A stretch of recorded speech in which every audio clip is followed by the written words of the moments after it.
ပြီဆောင်ဖို့ရေကျမရှင်ကားကိုဖြစ်စီလိုက်မိပြီထင်တယ် အာ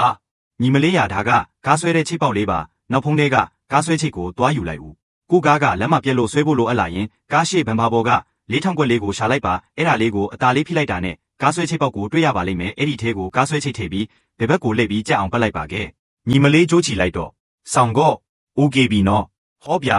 ညီမလေးကလည်းဘာတွေချီထားတာလဲတစ်ချက်ဆွဲလိုက်တာနဲ့ပြုတ်ထွက်သွားပြီးဒီနေ့တော့ကားဆွဲကြိုးကိုစနစ်တကျချီနေတင်ပေးမယ်ပထမဆုံးအနေနဲ့ကားဆွဲကြိုးကိုနှစ်ခေါက်ပြီးချိတ်ထဲကိုထည့်လိုက်ပါအရှိဆုံးကြိုးကအဓိကကြိုးဖြစ်ပြီးအတိုးကတော့အရန်ကြိုးပါဒုတိယအဆင့်ကတော့အဓိကကြိုးကိုကြိုးကွင်းထဲကနေပြန်ထုတ်ပြီးအရန်ကြိုးနဲ့တပတ်ပတ်လိုက်ပါတတိယအဆင့်မှာတော့အရန်ကြိုးကိုနှစ်ခေါက်ပြီးအပေါ်ဆုံးကကြိုးကွင်းထဲကိုထည့်လိုက်ပါနောက်ဆုံးဆင့်ကတော့အဓိကကြိုးကိုကျက်သွားအောင်ဆွဲလိုက်ရုံပါပဲဒီနေ့လန်းကတော့အဓိကကြိုးကိုဆွဲလေပို့ပြီးကျက်လေပါပဲပြန်ဖြုတ်ချင်ရင်လည်းအရန်လွယ်ပါတယ်အရန်ကြိုးလေးကိုတစ်ချက်လေးဆွဲလိုက်တာနဲ့အလွယ်တကူပြုတ်ထွက်သွားပါလိမ့်မယ် ဝါ